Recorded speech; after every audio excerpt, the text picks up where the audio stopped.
people can hold on to losses so much, but once they see a little bit of profit, they just opt out of the market. Like, they just opt out. Good morning, good afternoon, good evening, whatever time of the day you're watching this. So, it's been a very long time. So, my last video made a reference to the fact that people have been coming up asking questions of how they can pass their Fundednext account, that is their prop firm account. It doesn't matter if it's Fundednext or whatever prop firm you're trading with, right? So it works. So I'm gonna be starting some uploading some videos rather about this, and but let's start on this note first. Today I'm just gonna talk about a few things that could help you or guide you in passing your prop firm, and this is a journey we're gonna ride on together, right? Because I'm going to be taking some trades on on an account, on a Fundednext account, a $5,000 Fundednext account, and I'm going to be giving trade breakdowns, why and when to enter trades and all of that, so that you can just learn along with me. If we fail, glory be to God. If we pass, glory be to God as well. So whatever happens through this journey, we all see it, we all learn through it, and it's going to be a fun filled ride.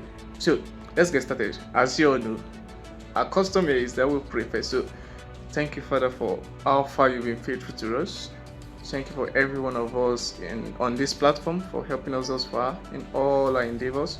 Thank you for how far you are going to help us in this new journey. We return all the glory back to you. In Jesus' mighty name we pray. Amen. So, how to pass a prop account. Now, this is a question that people are asking so much. I myself was in the show of asking this question a lot, and recently, by God's grace, I've crossed the stage of how to pass. I'm at the stage of sustaining funded accounts. That is the stage I am right now, because every aspect of this trading is just in stages, right? You can't jump from the stage of you defining your strategies around a prop account trading style, and to the level of passing the first phase, you lose the second phase, then jump to the level of passing both phases, and you jump to the funded phase. These things are in stages, right? So by God's grace, I'm in the stage of sustaining funded accounts. All right, that is the stage I am currently. So I'm saying is stage by stage, level by level. You just have to take it a step at a time. And these phases, you are going to bloat a lot of accounts. Let me give this disclaimer.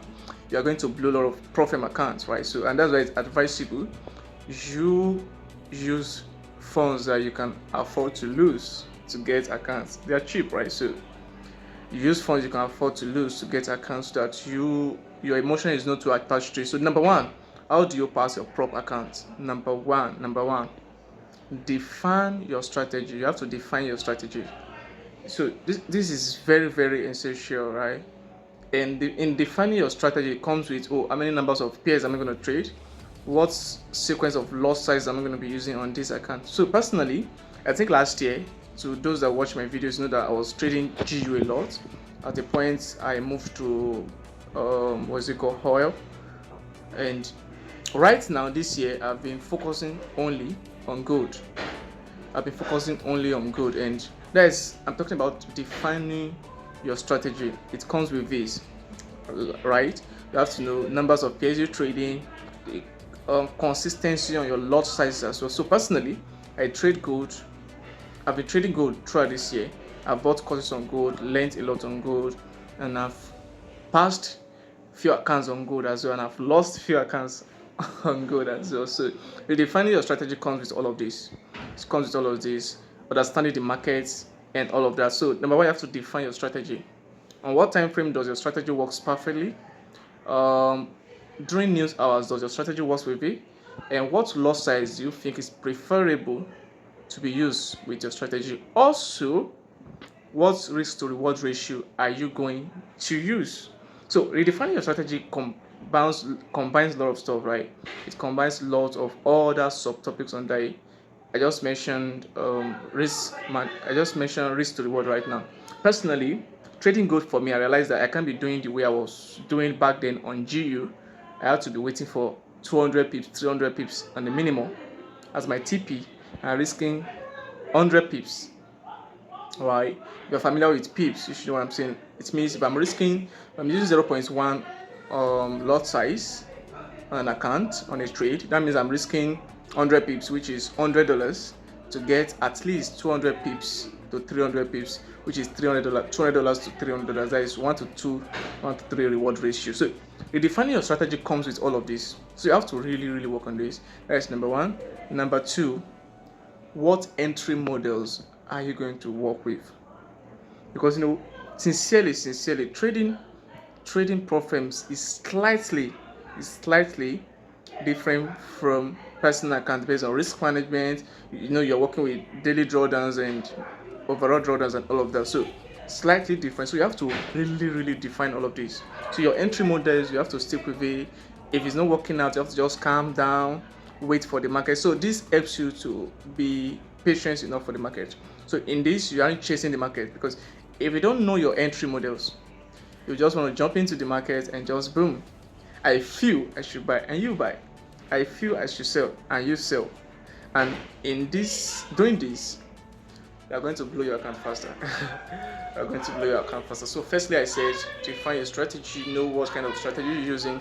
Secondly, I'm saying what are your entry models? What are your entry models? Right? So you have to really define this as well. Number three, it comes with patience. You have to calm down. Really, you have to calm down. So you could be as aggressive if you want, but you could be very calm with it. So being aggressive doesn't mean you are scalping or you are gambling. No, it just simply means you're really going to waste your time on the account. And for instance, I'm currently trading a 5k account and I risk 2% per day per entry. So I only have 4 trades on that account before I lose it. I only have 4 trades on that account. But there's a way I do it, right?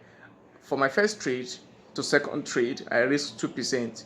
But from the other trades, I start risking 1%, which is $50, right? So you have to define all of this. Patience comes with what kind of trader are you going to be, an aggressive trader or a calm trader. For me, I'm not aggressive and I'm not that calm, but I realize that I can't waste so much time on passing an account anymore.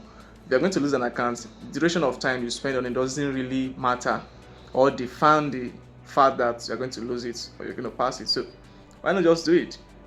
Why not just do it, right? So I'm just saying you have to be patient and you have to be disciplined, most importantly. Personally, every trader deals with it. Personally, I'm still dealing with the issue of being very disciplined with my risk management. Now, discipline covers this aspect of risk management. Risk management is very essential when you're talking about problem. Risk management is very essential, right? Risk management, it is very important. You can't just do without it. You can't do without it. You have to be so disciplined. It's not easy. Let me just clear you on that. It's not very much easy, but you have to be so intentional about your risk management. Oh, you are risking 2%. So if you are risking 2%, you just have to stick with that 2%. If you are risking 1%, you have to stick with that 1%. No, it comes with discipline. These are all psychological games. It's going to be playing with your minds. But you just want to jump on it, especially when you're in a drawdown. You just want to catch up with the market in trying to recover your accounts, and before you know it, you're out of discipline. Your account is gone. So I often blame myself a lot if I trade out of my discipline and I lose the account or I lose the trade. I blame myself a lot. Alright, you have to discipline yourself to that point. But if I lose an account based on my strategy, I strictly follow my strategy and I still lose the account, I really don't blame myself. I just look at the markets. Probably I still did something wrong, right? Market will always be the market. So don't beat yourself too much. Just make sure you follow all these principles. You are patient, you are disciplined, define your entry models, define your strategy, stick with it, and your risk management. And most importantly, I talked about it earlier, your RRR matters. most people can hold on to losses so much, but once they see a little bit of profit, they just opt out of the market. Like, just opt out. Like, are you kidding me, guys? You analyze this yourself. You analyze this yourself, and you just feel like suddenly this thing might not go my way again. You just opt out. But when you are holding the loss, you hold on to it for so long, and you feel it's okay. But when you see profit, you just opt out. Alright, so this won't help you. It's because, okay, I traded an account last month, a $5,000 Fundednext account. I passed the first phase in a single week, though I lost it on the second phase.